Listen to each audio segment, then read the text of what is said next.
keep moving down the line. There ain't nothing in my mirror, just a cloud of dust and smoke. But what do you expect when some old trucker's heart gets broke? Yeah, truckers' hearts get broke. But them big wheels of rubber gonna rub her off of my mind. I'm a highway junkie, I need that old white line.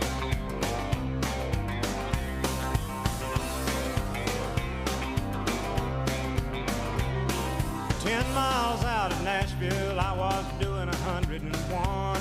State boy pulled me over and he said, "Where's the fire, son?" He said, "Where's the fire, son?" I said, "Man, there ain't no fire, I'm just running from a flame. Go on and write your ticket, but I ain't the one to blame." That county judge tried to rob me blind, but them big wheels of rubber gonna rub her off of my mind. I'm a highway junkie, I need that old white line.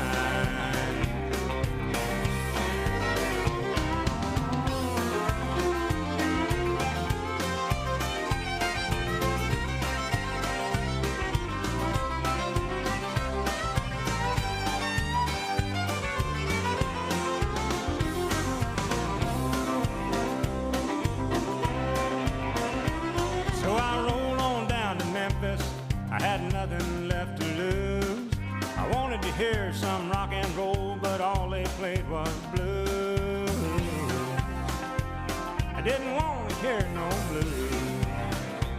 So I went to call up Elvis, and Roger Miller grabbed the phone.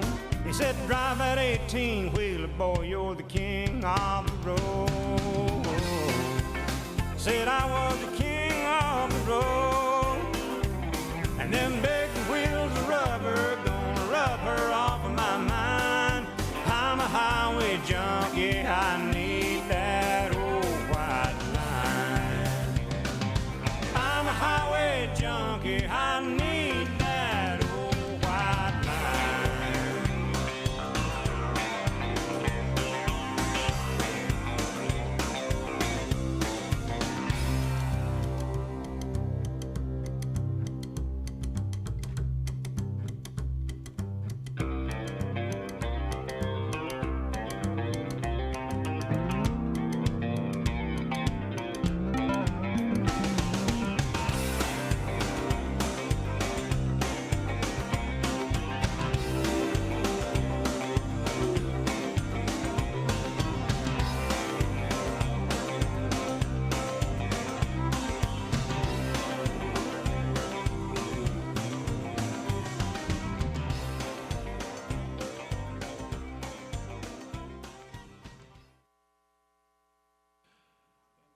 Ladies and gentlemen, good afternoon, and welcome once again to the 2025 North Carolina Transportation Summit.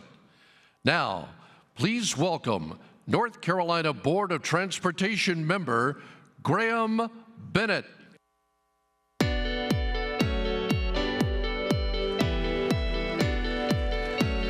Good afternoon, and thank you all for joining us today for our general session. Now let's see, middle of the afternoon after a heavy lunch, a beautiful bright sun outside, that's one heck of a way to start this session. But I'm gonna tell you, hang tight, because we got a great panel and a very important subject. My name is Graham Bennett, and I serve as a member of the Board of Transportation. I hope you have been enjoying yourselves at the summit so far and learned something valuable from our intuitive breakout sessions held earlier. Before we get started, a little housekeeping, if you may. If you haven't already downloaded the mobile event app, you can do so by searching for the Attendee Mobile on your phone app store. Within the app, you will search for a summit, then click 2025 North Carolina Transportation Summit. This app has everything you need to know about the event. You can easily create a login and customize your profile. Also, if you snap any photos you want to share, please use the hashtag North Carolina Transpo 2025 so we can see them all together. I'm going to give all y'all a test on this later. Now for the session. We're gathered a great group of national leaders to share their insights on the next reauthorization bill and what's ahead for North Carolina and beyond. To guide us in that discussion, we're pleased to welcome our moderator, our very own Mr. Fix-It, Chris Peoples, North Carolina Department of Transportation Chief Operating Officer. Chris brings deep experience and perspective to this conversation, and we're grateful to have him lead this important dialogue. Now, please join me welcoming Chris to the stage.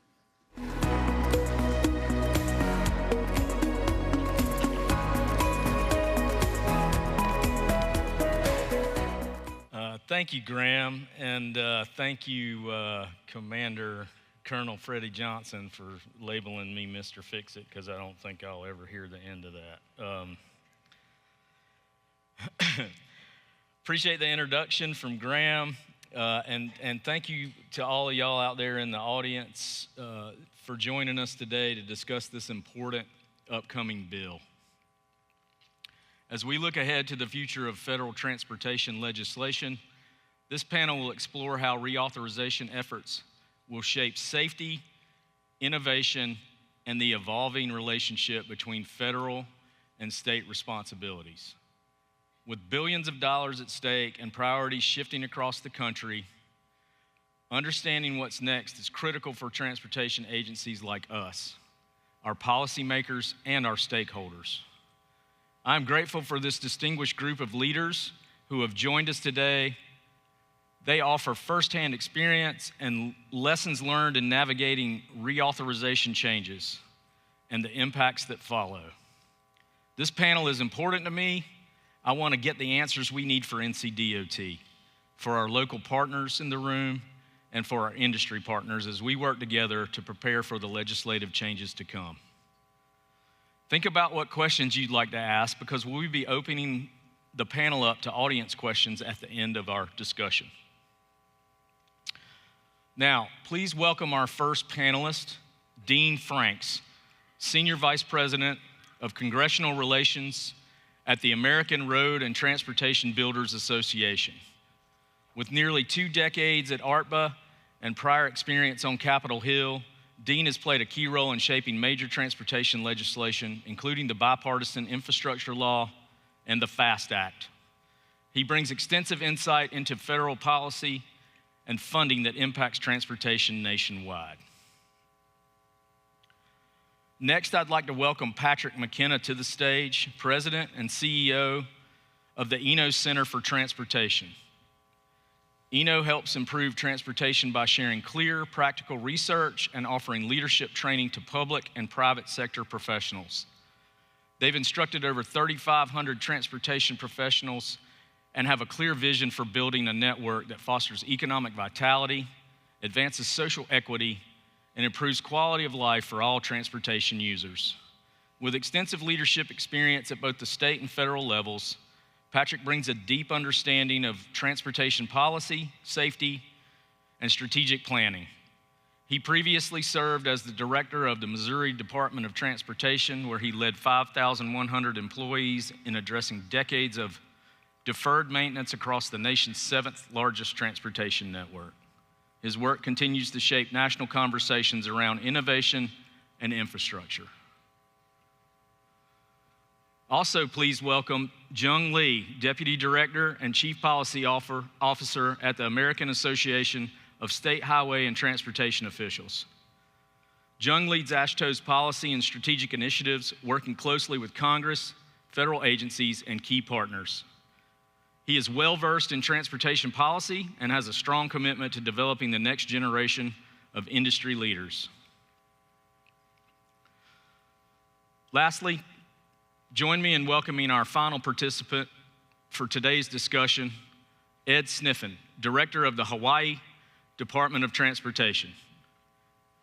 Ed oversees the state's airports, harbors, and highways, with a focus on safety, resilience, and long-term sustainability.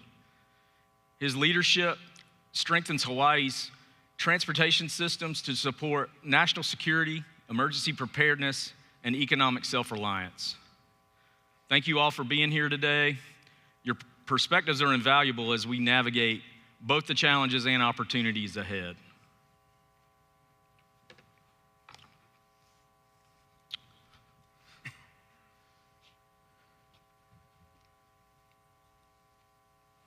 Okay.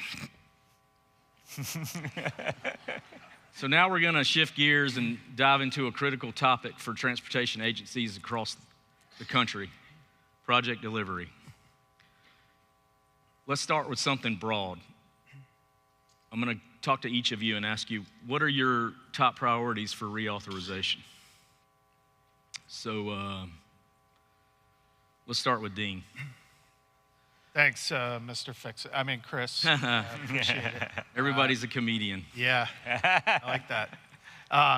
Thank you all for having me. It's a pleasure to be here. Just a little background. ARPA, American Road and Transportation Builders Association, we represent all facets of the transportation construction industry. So folks, the contractors, engineers, architects, materials providers, equipment manufacturers, safety, P3, literally all facets, and then our folks build all modes as well. Our state chapter here, Carolina's AGC, would be remiss without thanking them for their partnership. We pulled together members from all 8 of our divisions in last fall to create a task force to come up with our reauthorization priorities for this cycle. We kind of divided them up into what we came up with was about 30 to 40 individual recommendations that we'd like to see enacted. But they kind of fell naturally into 4 buckets. The first one being investment and really protecting the record amount of growth that we had and we're still seeing today throughout the industry. And we need to carry that forward with the commitments at the federal level, back that and continue that. The second one, project delivery, making sure that we make reforms to some of the regulatory and other processes that sometimes jam up projects. Another bucket would be innovation, and that kind of includes allowing states and localities to have the flexibility they need to carry forward projects, sometimes in innovative ways. And then the last one, but definitely not least, safety and workforce challenges. There's some stuff that's done at the federal level on safety and workforce, but as you all know, living it every day, we need to be doing a lot more of it. So that's where we're at from ARPA's perspective. I'd love to say that we're going to be successful in getting all 40 of them, but I'll take half. I think that would be a good one, but yeah. Yep. Thank you, Dean. We appreciate what you guys do, and it's a good list of stuff. Patrick? Yeah, thanks, Chris, and thanks to North Carolina, the whole team, for putting this summit together. You're doing a terrific job, and it's a pleasure to be here. Really appreciate being invited to this. Again, Patrick McKenna, President and CEO of the Eno Center for Transportation. We've been around for over 100 years now. Founded by William Phelps Eno, and the motto of the organization is to bring order from chaos. And the whole foundation of this, I think it's a good time to reflect on that when we think of reauthorization. When we look at it from our perspective, and what we do is really, as a small think tank in DC, we're really a convener, trying to bring people together, coalesce around ideas, try to germinate those ideas and socialize those, work them into policy, and hopefully have and make a difference going forward, right from the founding to now. And so as we think about reauthorization, the first thing that really comes to our mind is safety, and certainly a passion of mine. you know, it's got to be the organizing principle of our system, and certainly throughout the entirety of the crisis in safety, that doesn't seem like a crisis because it isn't treated like one. When we're losing over 40,000 souls on our transportation network, primarily the road network in this country, that's something that we need to dive into a lot deeper. We need to consider funding mechanisms. We need to consider modifying reporting manner of dealing with that. And we need to inject information technology into that space so that we can better plan and design the roadways and make them safer for all users. And then we also agree along the lines of stability in funding is very important. It's very important for agencies across the board. All modes need to be able to plan. These are infrastructure projects are long developing and constructing, and they have a long lifespan. So we need to do a good job of having funding stability. And what a reauthorization needs to do at its core, from a funding perspective, you know, we also have to remember there are basically three things that have to be done. Number one, we have to provide new budget and contract authority in reauthorization of surface transportation. Two, we've got to extend the Highway Trust Fund. That is a time-limited fund that expires on October 1st, 2026, and that has to be extended. And we have to extend the excise taxes that exist, and I think we need to probably broaden the tax base as it relates to trying to tie back user fees to the use of the system and try to draw that back together. And then third, we kind of look at it as building institutional capacity, both through workforce governance and delivery systems, so that when we are receiving resources, taxpayer resources, to build this infrastructure, and we're trying to build it safely, we want to make sure that every dollar turns into real results. Those are the kind of the guiding principles for our reauthorization. Thanks, Chris. Thank you. That's good. John, AASHTO's priorities? Sure. Representing AASHTO, we represent all the state departments of transportation, obviously including NCDOT. So thank you so much, Chris and AMNA as well, for the invitation to join you here. And obviously you guys lived through it, and it's your input that resulted in our reauthorization policies. We went through about a 15-month marathon that became a sprint. So it was a little bit hard on everybody, but I think we got some really good, distillation of the policies that were recommended, in that, AASHTO is a member volunteer association, so we have 30 councils and committees that all came together to put together all the ideas that came to mind, to take advantage of the next 5-year cycle. But if you really want to distill it to the three core policy principles, it came down to really ensuring, that the formula-based funding to states is the bedrock of the next transportation bill. That is the system that has worked since 1916 when the federal aid program was created. It really, I think, allows the federal dollars to be matched with the tremendous collaboration that takes place between states and their local partners through the TIP and the STIP and the 20-year long-range plan and all that, and being able to, marshal the non-federal resources to pair with it to advance national priorities.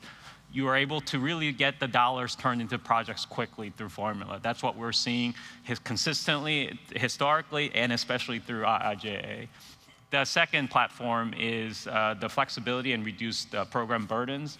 This is something that I think a lot of us talk about a lot over the years in terms of, reforming NEPA yet again, or looking at some of the substantive environmental laws, where if you were to kind of take a step back and redo it again, would you do it the exact way that it is right now? Probably not. And there seems to be good synergy right now to really take a holistic look at kind of the environmental review and permitting process is an important example, but also delegating traditional federal responsibilities to state DOTs that have the capability to carry it out. If they can do it more quickly, and more efficiently, then we should absolutely take a look at it. And then the third part of our platform is looking at, all the great innovation and technology that's out there. Let the state DOTs really be able to harness it. We're not asking for any thumb on the scale and any specific technologies or anything like that, but we do think that there's opportunity to expand the types of eligibilities that we've traditionally associated with the federal program, obviously heavily focused on the capital side of things.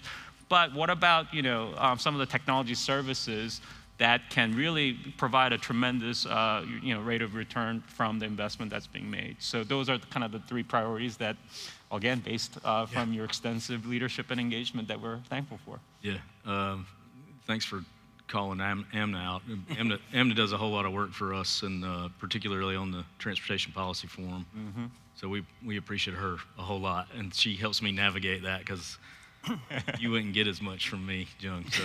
Well, we took one of the meetings, actually. You took it in my office, too, that one time, right? That was a lot of fun. We surprised Russell, I think. So, Ed, there may not be a whole lot left, but,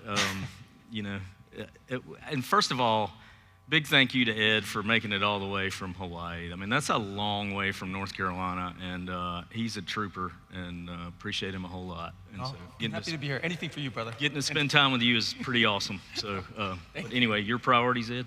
Thank you. Hello, everybody. Ed Sniffen from Hawaii DOT. First, I want to thank AASHTO and our partners for getting the policy positions together. If you guys try to get 52 of anybody to agree on anything, good luck with that. But 52 states with different colors of blue to red, with different needs in different areas, it's absolutely a wonder every year that we come up with a policy that everybody can agree with. So I really appreciate Jung and the staff at AASHTO with that. For us, it's funding. Everything's about funding. I need more of it. I need it stabilized. I need it as flexible as possible, and I need it as efficient as possible so we can put it on the street as fast as possible, period. I mean, that's where we need to get to with our congressmen and our congressional delegation. And I would ask that everybody in this room reach out to their congressional delegations to make sure, blue, red, whatever, that everybody's pushing on a bipartisan effort to get this done. Everybody in this room knows that transportation has always been bipartisan. There's no reason for us to push past this deadline of our bill ending in September of next year. If we can get this reauthorization done before then, that'd be a tremendous lift for everybody. Other part of funding, and you guys heard it this morning from the session that we had, is the ER funding. I don't know if you guys all know, every year they put $100 million in the ER fund. You heard from this morning that $100 million wasn't even enough to cover the response, let alone the recovery that's going to happen throughout. Now, US DOT and Congress has always worked really well together to put in emergency appropriations every year when states come in for that need. But it could take you 6 months to a year, leaving North Carolina to foot the bill until that funding's available. So getting more funding in that ER account is going to be tremendous for all of us. We all know that more extreme events are happening more often. Call it climate change, don't call it climate change, it doesn't matter. It's happening. We want to make sure that we're ready for those kinds of events when they come through. For us, another big piece is just making sure that efficiency is built in. We know that Federal Highways has always been strong partners. Their ranks have been decimated throughout. They can do less now. We as states got to step up and do more. Our stewardship agreements got to be redone to ensure that we can take on more opportunities and more responsibilities to ensure we can push everything forward. Outstanding. Ed makes a lot of good points, particularly in North Carolina. All that money that we have to float because there's not enough ER funding, that takes away from other things that we could be doing and that you all could be helping us do. And so he's exactly right. Reach out to the folks that matter. Talk to them about all the things that are important. There's a lot going on in Congress right now, so the opportunity is now. So let's talk a little bit about project delivery, kind of focus on that now. From planning to execution, how we deliver infrastructure projects has a direct impact on communities, budgets, and long-term success. So let's start this topic off by asking this question. US DOT, you heard from Deputy Secretary Bradbury this morning, they're trying to improve project delivery. That's a major focus for the administration. They're trying to bring the times down while at the same time reducing staffing. You heard him say that as well. One suggested approach is to delegate more responsibilities to the states. Ed just touched on that. like environmental permitting processes. So I'm going to start with Ed, and just, you want to expand on that and what you guys are working on. Yeah, happy to. I think whenever we go to Congress and ask for more flexibility in funding, they always push back and say, well, what are we getting for that money? How do we know that you guys are going to be delivering for us? So part of it is making sure that we reset our processes internally at the states to ensure that we can deliver a lot faster, regardless of what the federal blocks could be or could have been in the past. For Hawaii, we're looking at taking on a NEPA assignment. It's a discussion that we've had in the past, but it wasn't really serious because the bar from federal highways to give us NEPA assignment was really, really high. We had to make sure that we took on, or we brought in a lot of staff internally to be able to push this thing forward. Now, with the change in administration and the change in the way federal highways is thinking, the bar is a lot lower. Now we can hire consultants to ensure that we fill the gaps that are necessary in those areas, which is what we would have done anyway. So we're pushing forward on NEPA assignment now. One of the big issues that we had, though, was our Attorney General was concerned about waiving our sovereign immunity. It sounds really, really big when you talk about waiving any kind of immunity. So I had our AG sit down with Jay Payne, who was the in-house counsel for federal highways at the time, and with Texas's director, Mark Williams, just to talk story about what it would look like to waive sovereign immunity and what it actually means. The legal concern from our AG was, first, what does it mean that when we waive it? And second, what's the degradation of our rights when we do it? I don't speak legalese. I'm not an attorney, so I'm not going to argue that point with her. So I had her talk to other people who've already done it, and who've shown that Texas has been doing it for over a decade now, who've shown that there is no erosion of your state's powers when you waive that sovereign immunity specifically for environmental. And the federal highways also echoed that sentiment. And second, one of the biggest things that we hear from all states that have NEPA assignment is the significant increase in their efficiency in operations. They cut their EISs in half from the 10-year time frame they took before to 5. Even their CADEXs are a lot faster. So it's a significant movement in your efficiency if you really want to get stuff done fast. They also say that it doesn't increase your liability. In the end, if you get sued, whether DOJ defends you or whether your AG defends you, the funding that you pay out of is still the same. It's still going to come out of your state funding and your federal highways appropriation, period. So the risk is no bigger, no smaller. But I will say from my perspective, the risk is a lot less because I don't know if anybody in this room has been sued by somebody for your NEPA before and saw DOJ defend you. No disrespect to them. They're not very good at it. They don't know your processes. They don't know your projects. They don't know your people as well as you do. They don't care as much as you do about your projects. So when you take on that defense for yourself, you actually decrease your liability overall. So we're moving forward on it. Yeah, that's great. I think one of the concerns, does anybody else want to touch on project delivery first? But I'd like to maybe come back to the NEPA assignment conversation. Yeah, just on NEPA assignment, just really quickly, one of our goals and asks, and it's gotten a lot of traction on the Hill thus far, is not only all the construction industry members that we have, but we have state DOTs that are members, and they're part of our task force. And the one thing that they thought would be helpful to help states take on this, because the obstruction that we heard, and Ed laid it out well, is that states are hesitant, not only because of the legal obligations and so forth, but also because of the funding. Because they're essentially, what this means is that they would be doing all the NEPA work in-house, and who's going to pay for that? That would be the state. So one recommendation we have is to allow federal dollars to cover all of that, and we think that that will incentivize more states to consider what 8 states have done already. So, and it's red and blue too. California, Arizona, Texas, Florida, Ohio, Nebraska, Alaska, one more, blanking on it, and hopefully soon to be Hawaii. Yeah, so it's all across the board, and as Ed said, they've seen anywhere from 6 to 18 months is what we've tracked, 6 to 18 months cut in the time it takes to get a NEPA, full NEPA done. So it's really a helpful tool, and we've been trying to figure out ways for years, decades to get more states to do it. I think also to add to that, I agree with the funding piece. That's really important. But in light of you also have to look at the state's capacity from the environmental, whether it's consultant basis or in the state basis. A lot of times you're chasing the same people all around, and so there's a capacity building that has to be done probably in advance of NEPA assignment. And if somebody's going to do it intentionally, you want to start that process, maybe pipeline, work with the university system, get some folks trained, work with the consulting industry, and actually encourage more into that field.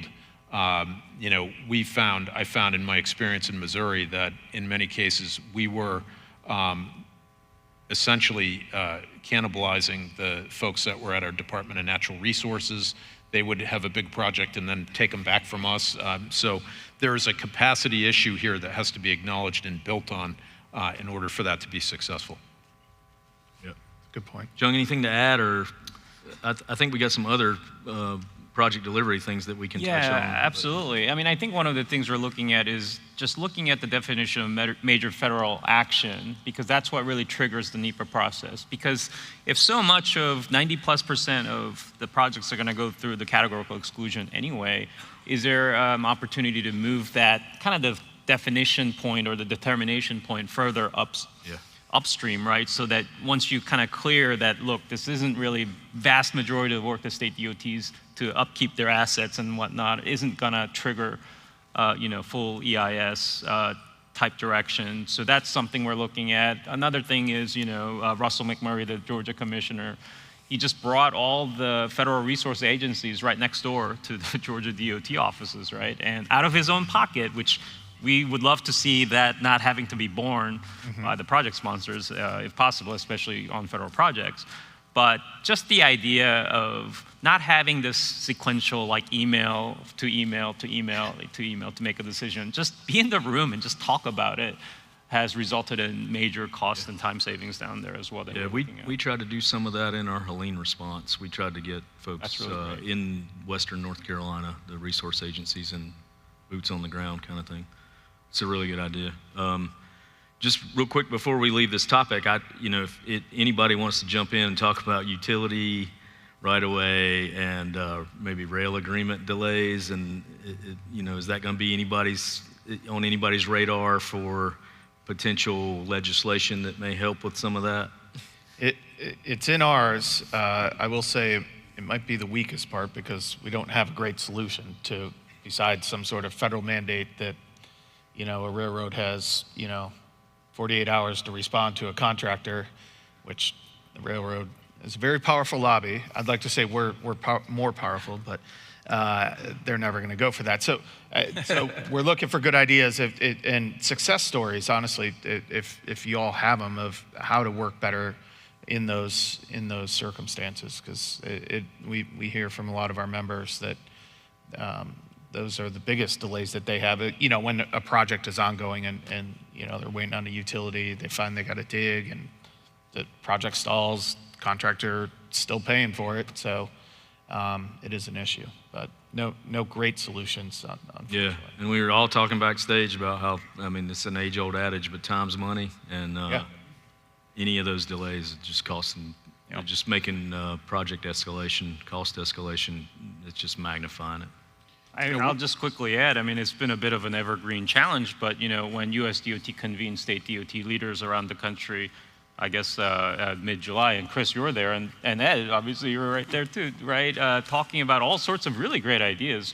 One of them was this, question from the deputy secretary, hey, who's having some challenges, on railroad coordination? Raise your hand. Everybody raised their hand. I think he was taking a little bit of He would have been better off saying, if you're not having challenges, right. Raise your hand, and then he would have counted nobody. So we've initiated a conversation. Look, we'd love to continue this conversation with our friends at FRA, at the Office of the Secretary. And we've actually also reached out to the Association of American Railroads, because, there's a UP and Norfolk Southern merger coming, right? So there's going to be a lot of public kind of interest and input on it. And I really do think that maybe this is finally, potentially an opportunity to find a solution on railroad coordination so that state DOTs don't further lose time and money just dealing with, fairly basic coordination issues. Yeah, for Hawaii, for better or for better, we don't have railroads in Hawaii, so we're good. Not even short line yet? But on the utility and the rights-of-way side, on the utility pieces, we're setting agreements with all our utilities to ensure that we can move everything forward. And all the re-ups can be done in the back room, not in front of FHWA. So nothing stalls our projects from that perspective. On the rights-of-way piece, we're trying to push for more Cert 3s to get done. If we can take the risk on the Cert 3s, we should. So we're pushing the federal highways to accept the Cert 3s, and if there's any issues that come up with construction in delays or costs, we'll just take care of it. We'll manage that risk. Yeah. So that's good stuff. We could probably talk about project delivery for the rest of the time, but I think we need to probably touch on some other topics. So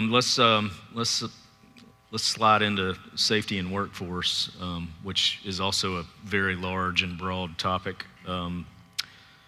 But let's turn our attention to two foundational pillars of transportation. And that's those two things I just mentioned, safety and workforce development, and looking at some strategies that are going to shape the future in those areas.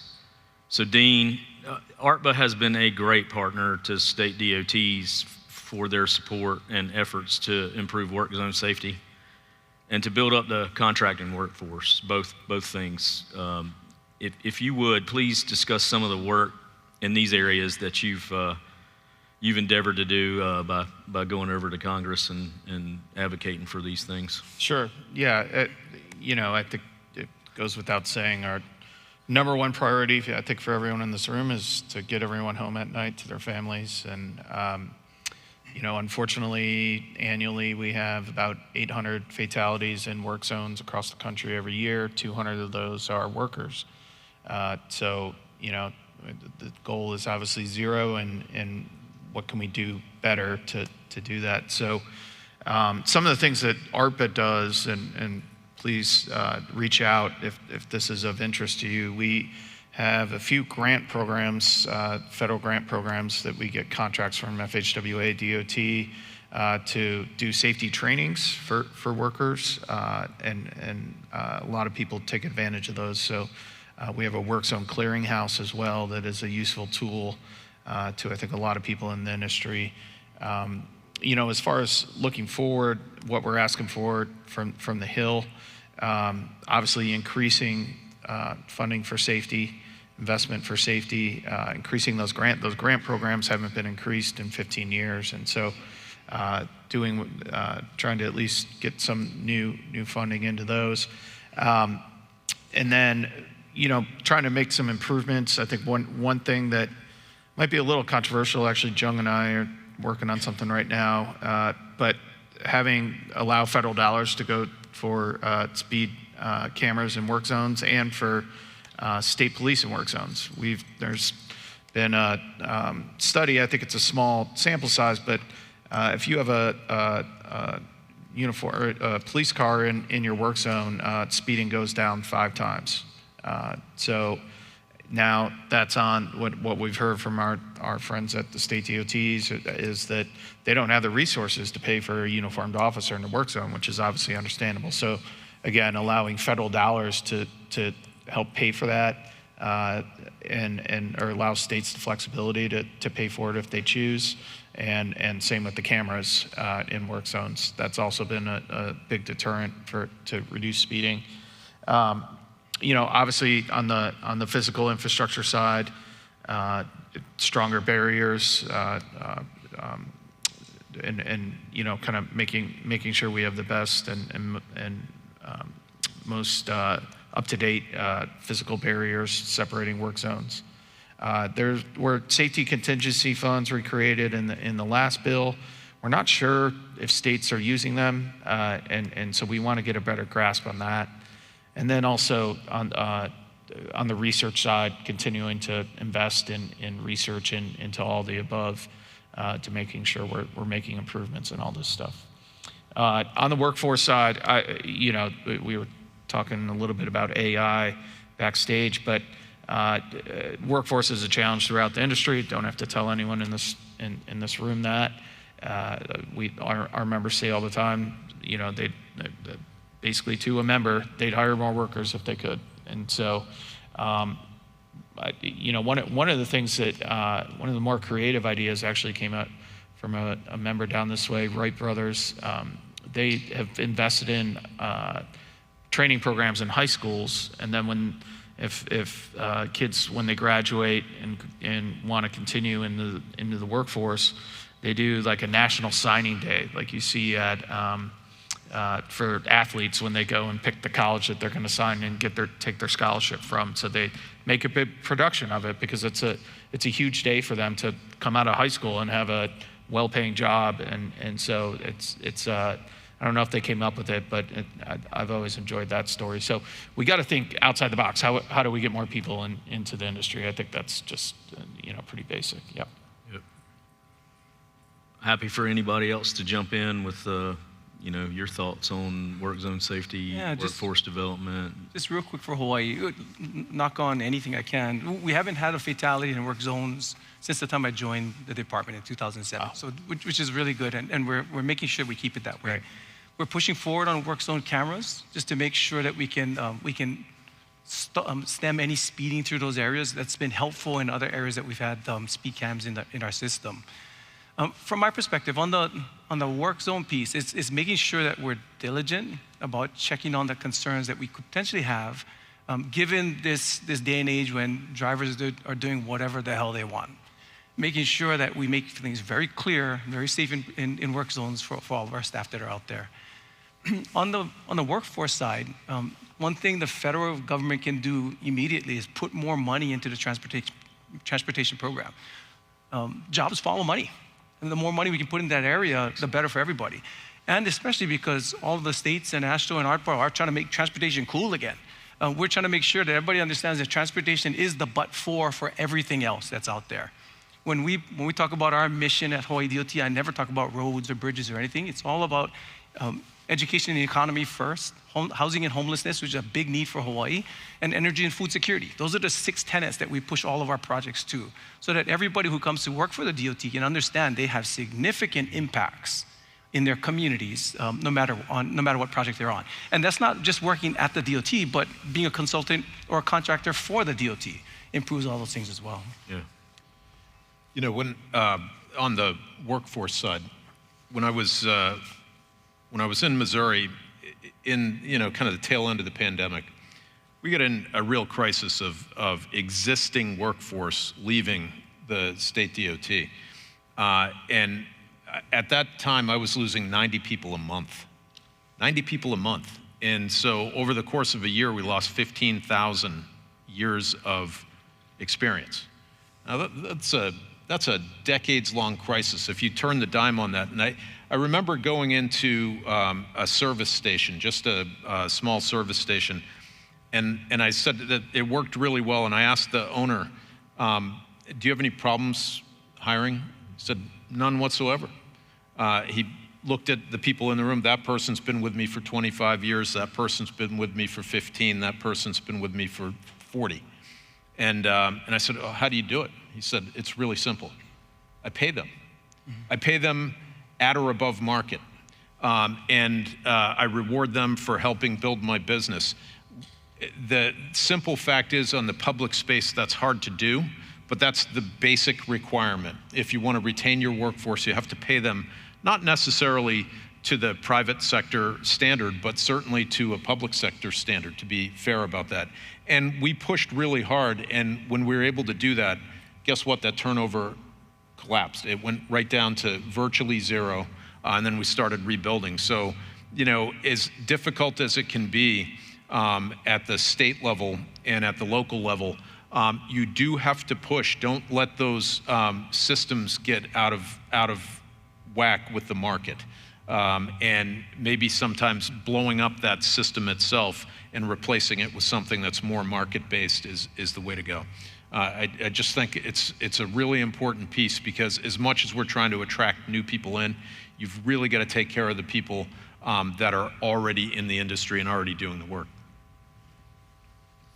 And I'll just add that we've really seen a lot of focus at AASHTO on safety, especially during, Patrick's presidency, 2019-2020, and all subsequent AASHTO presidents have really made that safety as a central tenet of their leadership of the association, including Garrett Eucalito, the commissioner from Connecticut. This year, he's really pushing for safer communities, users, and workers. So that worker piece has really been something we're trying to find legislative solution. I think you guys have really great ideas from ARPA. It's a huge priority of Senate Environment Public Works Committee Chairman Shelley Moore Capito from West Virginia. We've been teaming up with the North American Association of State Transportation Health Officials. So this is an association 50 plus years old, frontline state DOT workers that are really focused just entirely on employee safety. So we've been collaborating with them on the National Work Zone Safety Awareness Week. That actually was launched, I think, in North Carolina this year, right? Yep. And really trying to put that visibility there, try to line up all the tools and resources that are available, certainly at the federal level, but also state level as well, and with our partner organizations, to build that culture of safety that I think, yes, we rightly talk about it a lot, but what are kind of the best practices that the peers can learn from throughout the country. And so we've been working off of a safety action plan at AASHTO for the last couple of years. That's really good thoughts.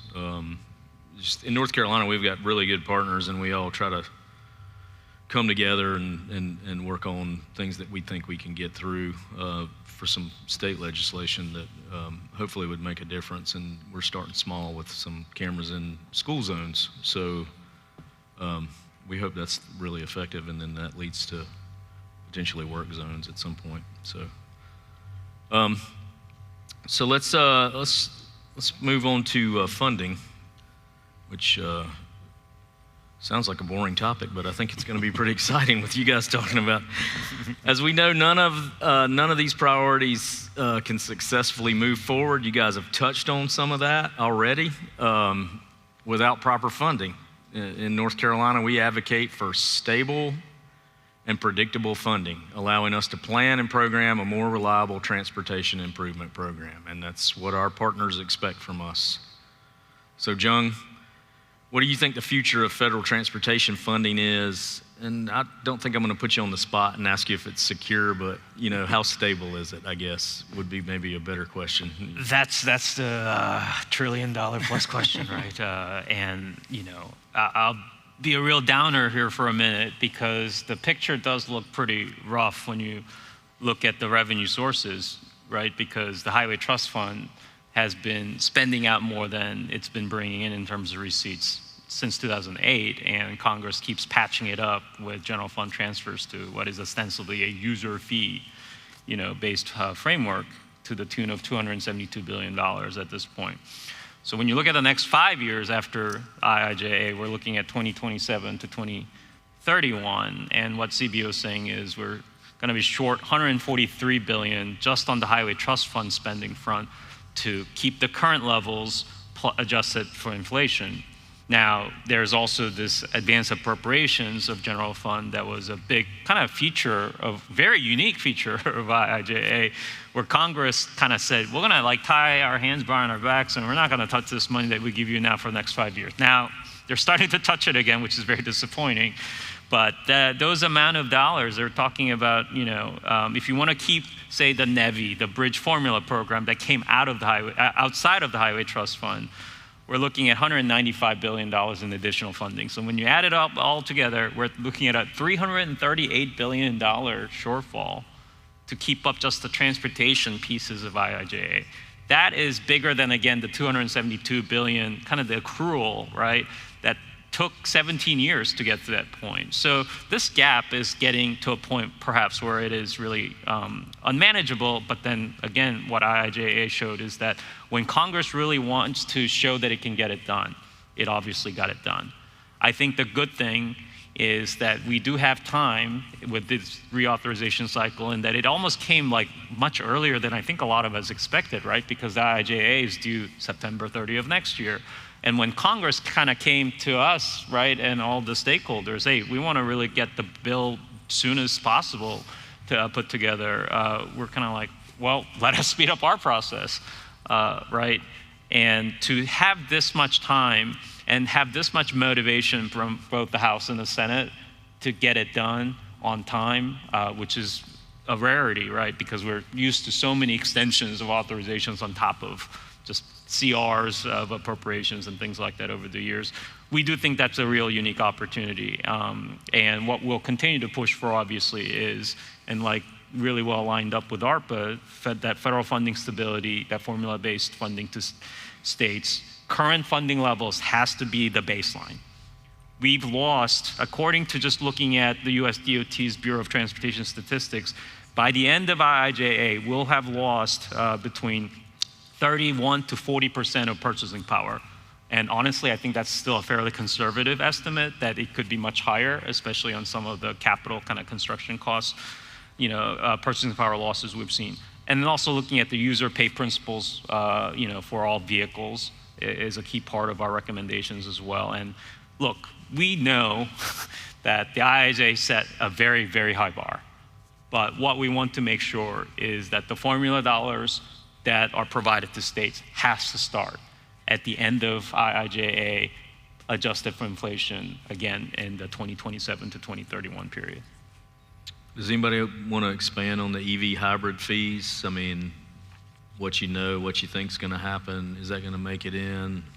Yeah, I think that's honestly the low-hanging fruit. It almost made it in the Republican tax bill and would have if not for some Senate rules that govern that process. But I think, there's some pushback from the left and some folks that more, but not necessarily with the basic principle of everyone should be paying in, but more that we should be incentivizing EVs, not de-incentivizing them. Now, $100 or $150 a year, I don't think is on a $50,000 car is not going to disincentivize, and it's what people paying the gas tax are paying right now. So I do think that we'll be successful there, but Jung laid out the numbers. It's going to be tough. The only thing that allows me to sleep at night when I think about it is that no Congress has ever cut funding to these programs. So, and you combine that with President Trump, and love him or hate him, he is not going to want to do a bill smaller than Biden did. So we've got that card to play as well. So hopefully the stars will align again. The last bill was really a major accomplishment for the industry. But I always use the analogy. I don't know if you all have ever seen the movie Shawshank Redemption, where the main character, Andy Dufresne, he writes a letter to the state legislature to get money for a prison library. And then when they finally come through and they send him all the money for the books and everything, he says, and they say, we now consider this matter closed. And he says, now I'm going to write 2 letters a week. And sure enough, he gets more money. So, we have to build on this progress that we made with the IIJA and push even harder this time. Otherwise, it's going to be a retraction. There's no other way to sugarcoat it. Yeah. I think, what Jung said, though, that is really encouraging is that staff on the Hill are actively working on language right now. They are being instructed by the committee chairs to move on this. And I think the thing that happened in the last reauthorization that's instructive here is that's exactly what AASHTO did. It's what ARPA did the last time, in response to going back to the FAST Act, where it had been, 10 or 12 continuing resolutions and bumping along, really affecting transportation agencies' ability to plan. Avoiding that was critical. Getting a draft bill, EPW in the Senate got that out a year ahead of unanimous across bipartisan basis, a year before reauthorization was necessary. Now, that did bump along a little bit and hit some skids in the House, but there was a full year CR, and that was a critical juncture. And in that time, they actually came back around to the EPW original bill. So I think that the work that's being done now is learned from that process, and with the help of the associations represented here, that continues. I think also to mention, beyond the Highway Trust Fund side of the equation, looking at some of the historic investments in IIJA were in that Schedule J, the advanced appropriation section, and a lot of that was in passenger rail, freight rail. And I would think that everyone realistically would be believing that probably not to expect that baseline to be repeated in terms of new funding going forward. But it does look like passenger rail, Amtrak and intercity programs are likely to remain steady and funded. It looks like a bunch of the capital improvement grants are gonna tail off quite a bit. So, and in freight rail, I think the focus will stay on competitive grants. In THUD, we saw a pretty big increase in some of those competitive grants, CRISI and Infra, in terms of looking at advanced planning. So I think it'll be a little bit of a mixed bag when we talk about rail. I do think people looked at that component of IIJA as being maybe a generational opportunity. It does look like the appropriations are clawing a little of that back, 26 over what was laid out in the bill. So that's a little distressing, I think, for many who had projects underway, and they're going to be constrained in funding there. But the political reality, I think, is that the highway and transit formulas will dominate, and rail has carved out a pretty durable place. So cautiously optimistic there. Yeah. You got anything, Ed? Yeah, cool thing about this process is the aggressive timeline that Congress has set up. Yep. They're in markups by October, which had never, ever happened before. So really cool that we moved up our processes to ensure that we could get our feet in, our positions in, and we're hopeful that we can keep everybody on task so that we can get this done before September of next year. Yeah, yep. Okay, Patrick, you want to talk a little bit about innovation? Reauthorization is not just about fixing what's broken. That's right. It's like, what are we trying to do next? So, yeah. No, it's great. We're really at, it feels to me like we're at an inflection point. Automation, electrification, artificial intelligence, and new mobility services, really transforming how people and goods move, how people are interacting with the transportation network. This next reauthorization really has to be an enabler of those changes. And that really means that within authorization, we need to really be setting national standards for data sharing. So DOTs are prepared for AVs, EV charging, and AI-driven traffic management.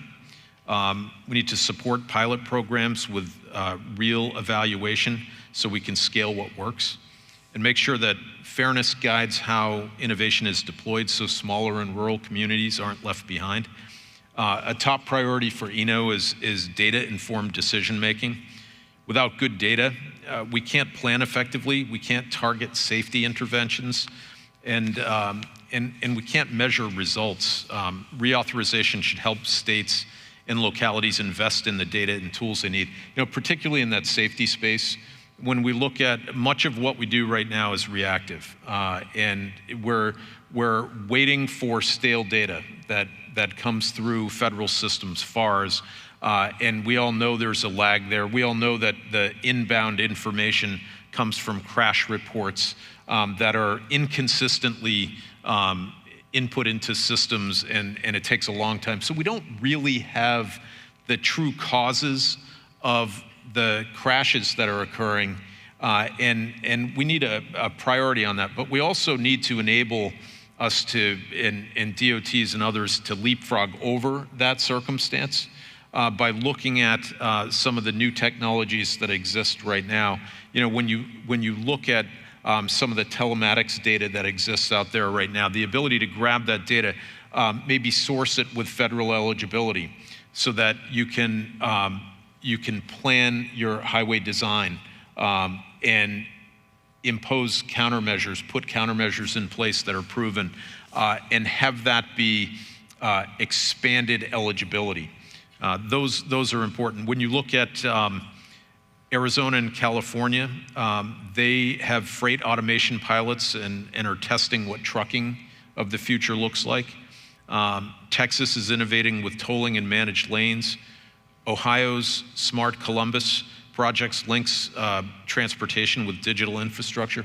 Right here in North Carolina, I think your integrated mobility division is doing some great work showing national leadership in multimodal planning, electric bus deployment, rural EV corridors, tolling technology.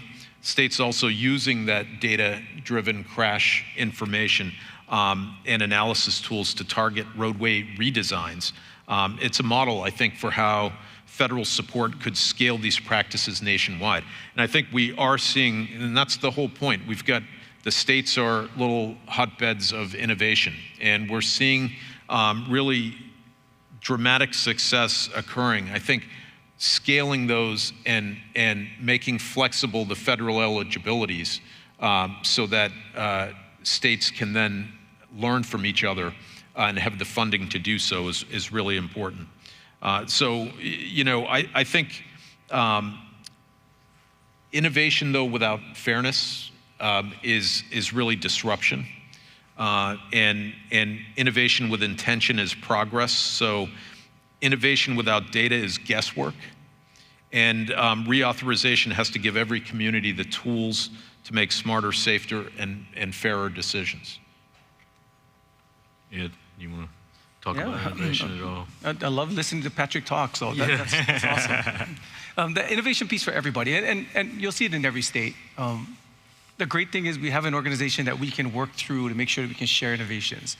I love Joey and Chris, but I still want to beat them in different areas, so that competition helps states stay sharp in different areas. So really appreciate being pushed throughout. We like it when you come up with good ideas, Ed. It saves us some time. Yeah, so I don't know if you guys all know in the room, for DOT speak, we R&D everything. That's rip off and deploy. Yep. So anytime I come up and I hear a good idea from Chris and Joey, I'm gonna take it back home and I sound like a genius when I talk to my staff about it. And we do that a lot to make sure that we move the ball forward in a lot of different areas. The innovation that we're pushing for now is to make sure that we start taking care of our shortage in manpower. We're pushing forward on a platform. We love when our staff use AI, go to ChatGPT or Grok, whichever one, but they think it's cheating. So we got to do hackathons with them all the time just to make sure they understand that we want them to do that. We encourage them to use tools that make things easier for them. On our HR side, we don't want them going out there with information from the state DOT and putting it on that platform. So we built an internal one to make sure that our staff can use all of the information that we had in the past. And before they have a difficult conversation with one of their staff, they can do it with the computer. So if you ever come to Hawaii and you see one of our staff yelling at their computer, they're not crazy. They're supposed to be doing that. They're going through a training like that. But the other bigger piece for us, though, is the supply chain. For Hawaii, we can't just drive a truck from California. So we're trying to make sure that we push forward on advanced manufacturing. We're trying to 3D print as much as possible. We're working with Tennessee now to try and see that Oak Ridge, to try and see how we start printing traffic signal poles. That's something that takes 9 months for a year or to a year for us to get. So if we can print it on site, I'll pay 3 times the cost because I got it tomorrow versus a year from now. Those are the pieces that we're pushing forward on to make sure that we're incentivizing our staff and our community to put stuff in the ground faster.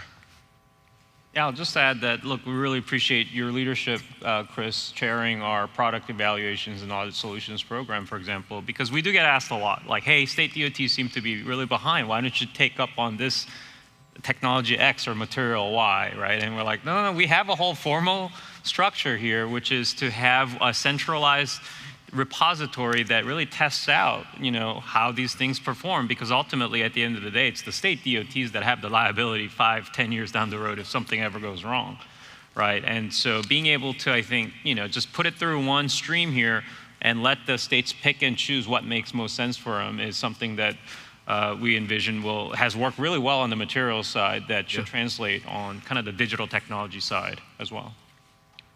Young's making me happy talking about materials. Dean, you got anything to add, or? Not really. I think these guys hit it out of the park. Yeah. Anybody want to comment on connected and autonomous vehicles and how far away we are from that, and how that's going to change things. I mean, I was on vacation with my daughters in San Francisco, and they loved driving the Waymos. They thought it was maybe their most fun part of the vacation. So I guess I got to do better planning next time. But it's coming. I mean, we finally, I feel like 20 years ago we heard it was 5 years away, and how quickly it's going to be rapidly deployed. One would think maybe in the freight sector there could be Nexus, but the safety components of not having a driver behind the vehicle there just seem insurmountable, and so I don't know. I don't know if you guys have better ideas. I think you hit it. Anytime you talk to anybody in the industry, they'll always say, fully autonomous vehicles are closer than you think. Right. But they're farther than you think. I mean, they'll always follow up with that. None of the OEMs want to share their details or data with us for fear that somebody else may take it from them. So we'll see it when we see it. The big thing for us, though, is we're trying to make sure our legislature enables things in our state. We still don't have legislation that allows an autonomous vehicle on the system without a driver. We still have archaic discussions on you have to have a pilot in place just in case something happens and you got to take over. Serious OEMs or serious companies who are running autonomous vehicles don't want that anymore. So we're trying to see how we reset things from the minds of our legislature to ensure that we get what the public wants versus what they're comfortable or not comfortable with. Yeah. I think what you're seeing out of the leadership from Secretary Duffy at USDOT, though, is kind of a change in looking at the regulatory construct with regard to automated and connected vehicles, with drone technologies, with things like this. So, think some of the past regulatory construct would say that, in a vehicle you need a steering wheel, you need, the brake pedal, you need these things, you need the rear view mirror, and so. I can see them actively working through some of those issues so that some of this manufacturing and development can occur without reconstructing the exact vehicle that we have on the road now for the human interface. And that's been part of the issue, I think, getting through this. So I do see some action. Jung, I don't know if you've witnessed that as well, or Dean, but it really does seem that they have taken some within their regulatory authority, they're starting to open that up. That's a really and that's encouraging. Yeah, that's a really good. That's exactly what I think happened. 6-7 years ago was when the last big AV legislation push took place, right? In Congress, and the big question was, and still kind of is that the federal government, through the Federal Motor Vehicle Safety Standards, regulates vehicles traditionally. Yep. States and locals oversee and regulate, the operators of those vehicles, the rule of the road, and things like that. And when it becomes one entity, then who has kind of the primacy over that regulatory structure? And I think that's where, we didn't want to get just kind of washed over from federal preemption, which was kind of the big talk at the time. And I would still say, again, we haven't really resolved that question. And part of, I think, what we need to do better as transportation industry is informed by the big spectrum discussion we also had around that time, where we had the 5.9 gigahertz that was really reserved for transportation safety and infrastructure vehicle communications. I do think that the DSRC technology that was kind of the main platform at the time didn't make strong enough of a case to be able to make it so hard to take away that spectrum, right? And when the FCC was pressured by internet providers for additional hotspot, for like internet, do we really need another, I don't know, like faster way to download Netflix in exchange for saving like 30 seconds for an emergency vehicle to go to a crash site? We lost that fight. And I think we have to really keep our eyes open in kind of the upcoming debate to make sure that the transportation safety and the transportation interests are well represented in that conversation. Yeah, and I think we've got to pick that up pretty quickly, because just like everything else, our policies are behind the technology. Not only are we not set up for CAV yet, eVTOLs are in play now, and these vertical takeoff and landing, pretty much a drone size to carry a human. In Hawaii, I don't know how many has been to Hawaii before, but our traffic is no joke. If you ever come, don't travel between the peak periods. It's going to ruin your experience there. But we want to make sure that we have these opportunities in place that can help us take care of that congestion period. And if we have eVTOLs, would be great. The thing is, we can't even manage autonomous vehicles yet. Getting to that vertical takeoff and landing piece and managing that is going to be a huge lift. Air ferries. Yeah, air ferries. So I think the last topic before we get to maybe some audience questions, let's focus on resiliency. I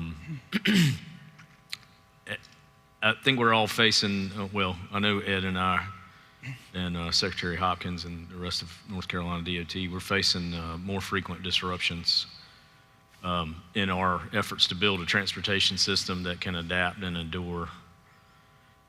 It's becoming super important. So we got more storms. They're bigger storms. They impact us more. They cost more to recover from.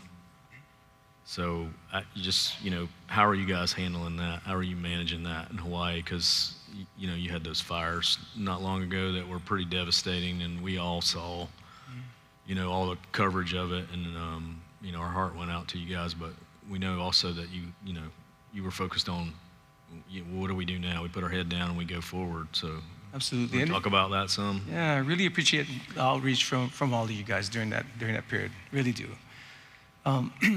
For Hawaii, when we start looking at our disasters that we've seen, wildfires aside for now, if we're just looking at the storms that we're seeing, like many states, we design our system on a 100-year storm. I think in the last 5-year period, we had 10 of them. So in the end, when we started looking at our standards, we started seeing that our standards are now substandard based on what we expect to come through. And we made the decision to upgrade our storm capacities to ensure that our systems are more resilient. And when we talked to our legislature and our public, everybody agreed that's the right thing to do, until they see that cost of that project went up 1.5 times. Yeah. And they see that pothole in front of their house can't be paved this year, it has to be pushed to next year. That opportunity cost was something that wasn't considered when we started looking at increasing our resiliency of our system. But it has to be done.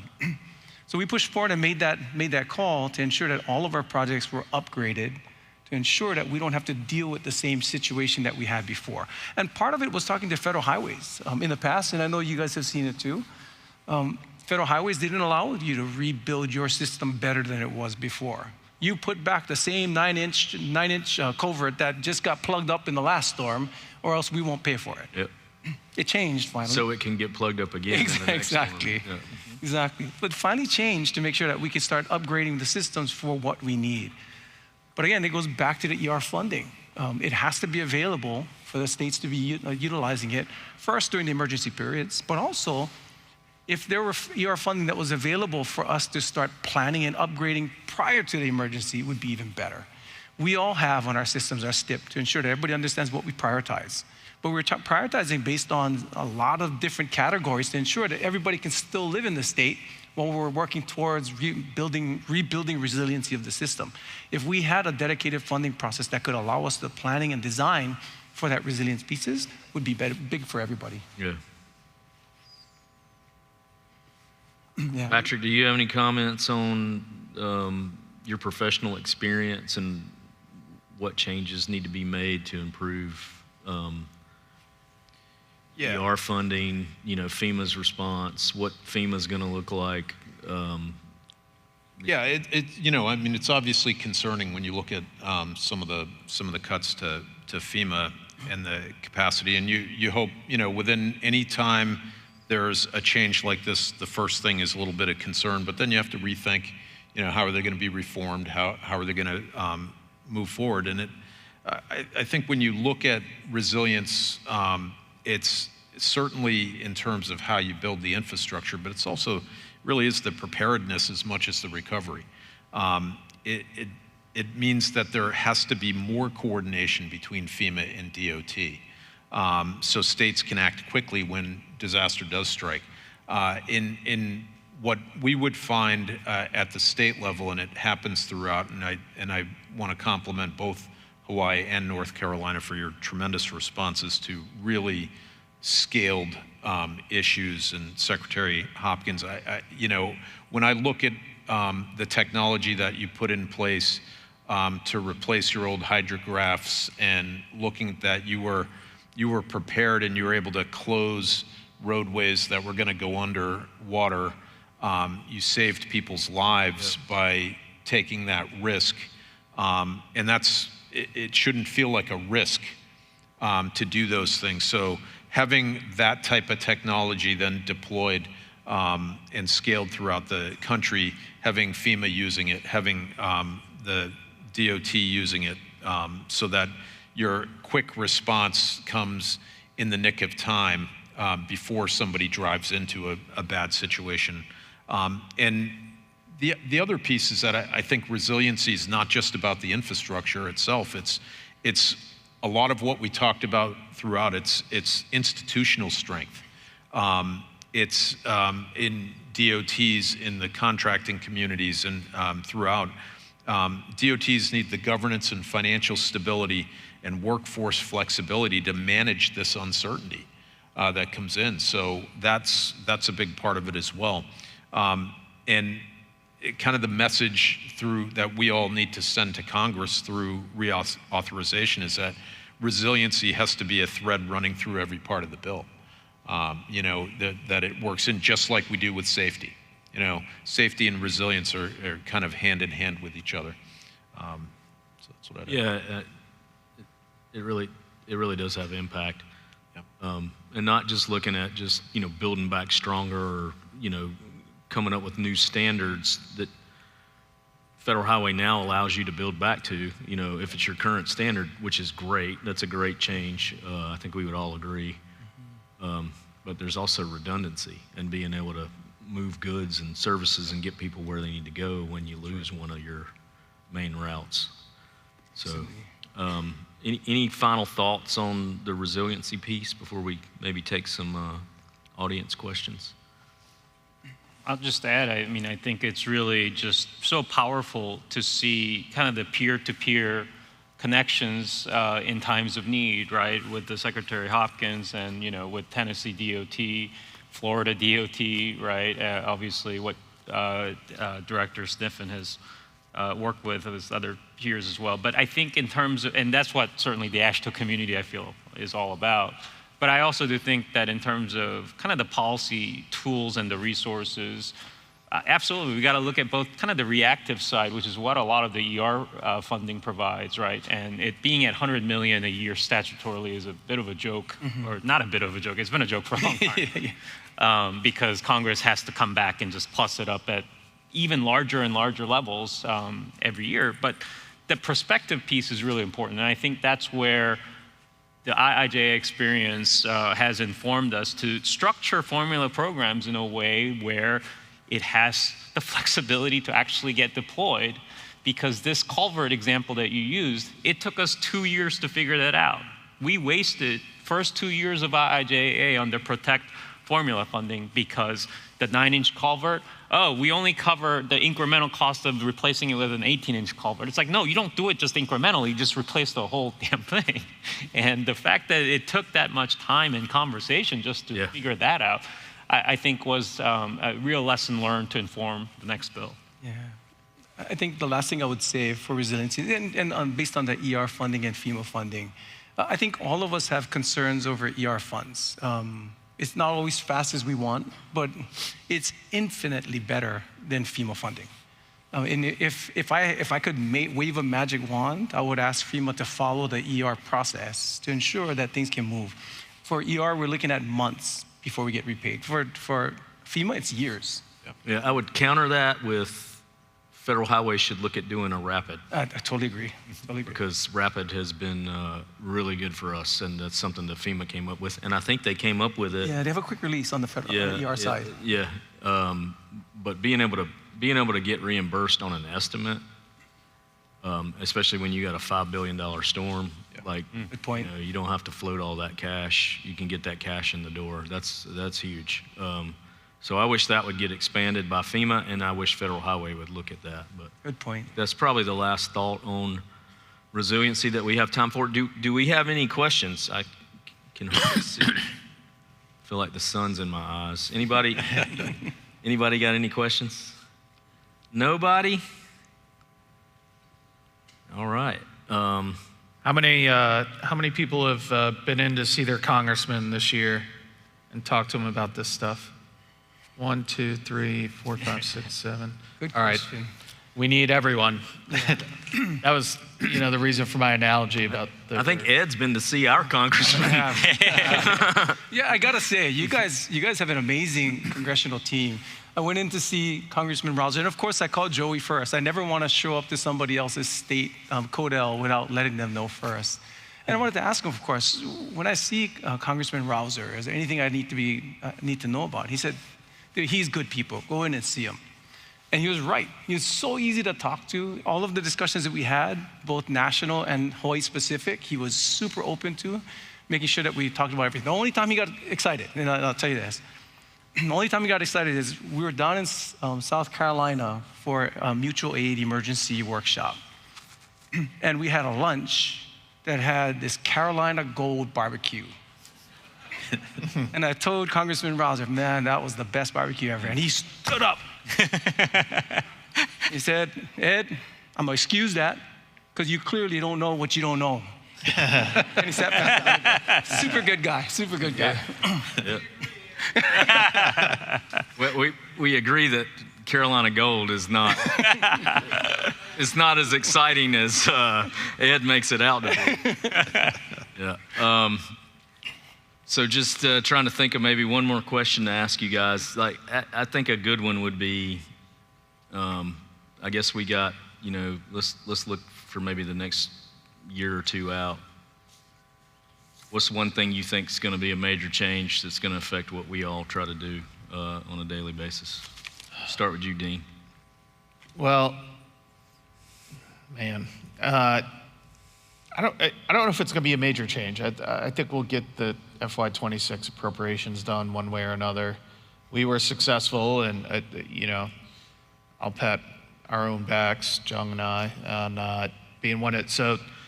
Almost the entire federal government is operating right now for FY25 on FY24 levels, but except for federal highway and transit programs, we got the bump up to the authorized FY25 levels. So now that the precedent's there to do that, which is somewhat unprecedented, to be honest, I think we'll get the FY26 uptick, which is, for highways, almost $1.5 billion nationwide. So probably, around $100 million for North Carolina, something like that. But after that, it's going to get really, well, you guys will laugh, but if you don't think it's political now in DC, it's going to get really political really quick. So to everyone's point earlier, it's good that they're starting early on this. Transportation, generally speaking, is one of the few issues that doesn't devolve into party politics. There are certain issues, and obviously how we pay for it is going to be tough. But if there's one thing that can get done, but we do have to move pretty quick and get progress going, shown, if we want to get it done on time. Otherwise, we're looking at an extension, and who knows who's going to win in November of 26, and then if one of the chambers flips, then we're might be back at the drawing board. But fortunately, all the parties on the relevant committees work pretty well together, and so I don't think we'll, if that scenario does play out, we'll have to start all over per se. But sorry. Long-winded answer. We need not real answer. Lightning round now. Yeah, my best to you guys. Sorry, guys. If you got something, Patrick, go ahead. Well, I think the same. What we are seeing is the coordination early on between the committees on the Hill that are involved in transportation. Yeah. So you do see Commerce doing some of their work, doing it in advance and moving quickly. They do seem to be coordinating some activity early on. So that is a good sign, and I think the impetus is what Dean said, which is, you've got midterms coming up. So not only do you have issues with funding on the Highway Trust Fund, but the ability to work together, we've seen it before. If it gets too close to the midterms, the ability coming down from leadership to be able to work together in a bipartisan way may break apart.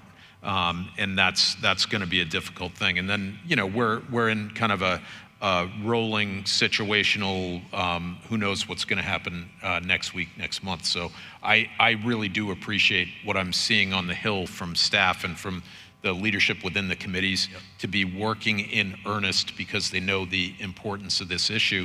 And I would say a lot of that has to do with the work that you all are doing and the work that these gentlemen on either side of me are doing up in Congress, representing all of you and your interests there.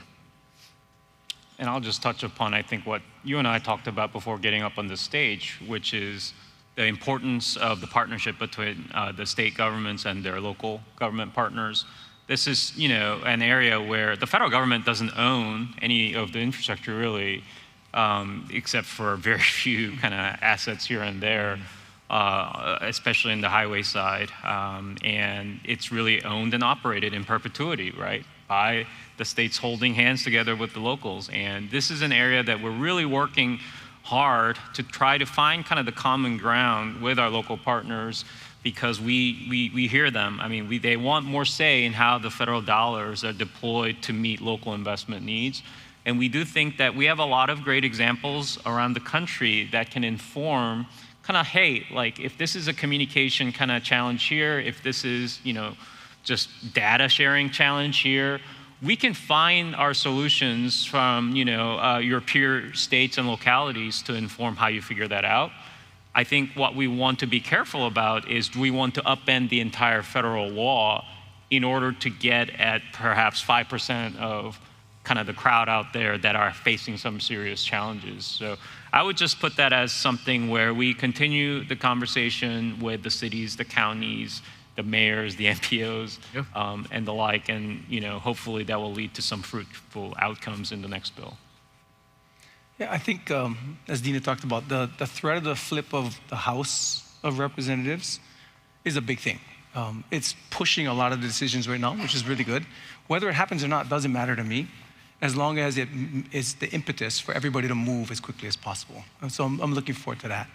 What I'm also looking forward to in the next year, Secretary Duffy had set safety as his priority, one of his priorities. He sent us a letter, all the states, asking us to prioritize it and giving him a plan on how we're going to reduce fatalities in our states, which gives a lot of our states the platform to say, federal government said, we got to do this, we got to do it. Because the gotta do is really facing the issues that we're seeing in communities that lead to fatalities. In the past, and I'm just going to devolve a little bit. In the past, we've always talked about issues with drunk drivers or distracted drivers or speeders. We don't have those issues. We have a substance abuse problem that's in our society that's flowing onto our roadways. We don't have a distracted driving issue. We have hyper-connectivity needs that are flowing onto our roadways. And we don't have speeders on our roadways. We got people who just don't have any patience or don't have any regard for the law that are flowing into our highways. We got to address the social, because we all know, I think all of us have 93% of the fatalities that occur in our system are because of stupid behaviors. There were bad behaviors in the past, but we have the data to tell everybody it's bad, so now it's stupid. When we can address our communities to let them know we get rid of these behaviors, we get rid of 93% of these fatalities, and all of these people go home, it's going to be better for everybody. So now we have the federal platform, or the overall platform, to be able to tell everybody we have to address this in order to make sure that we continue our funding to the states. Yeah. You guys have been fantastic. Thank you for being here. Thank you for participating. Thank you for being so prepared and answering a large amount of questions on a variety of topics, and it's impressive. So appreciate you very much. Thank you, Chris.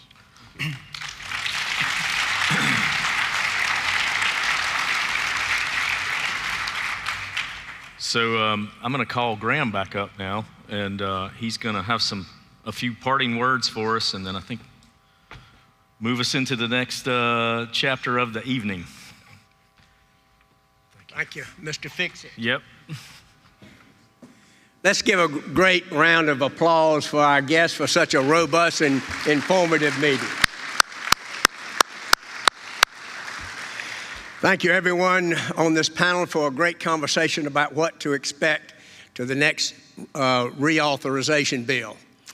And before I invite our chairman, I want to especially thank Ed. He's graciously agreed at his sole expense to invite us out to Hawaii for our next year's summit. Very gracious of you, Ed.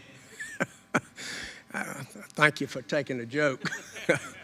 And now please join me in welcoming our chairman, Tony Lathrop, to the stage to wrap up this day one of our summit.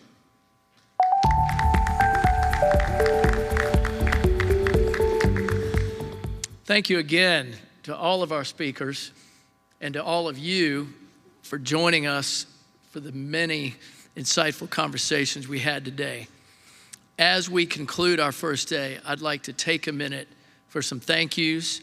I want to thank our partners, NC Go and the NC Chamber, for helping us host this year's summit. I also want to thank all of our sponsors who helped make this event happen. And if you haven't done so already, please check out the vendors in the exhibit hall downstairs. You will find some impressive technology and companies on display. Make sure to also visit NCDOT's Office of Civil Rights Business Development Zone for a great networking opportunity.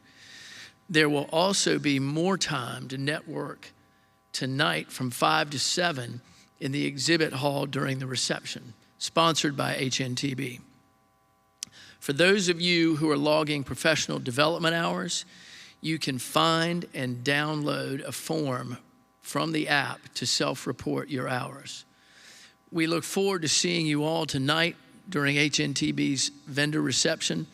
Thank you very much.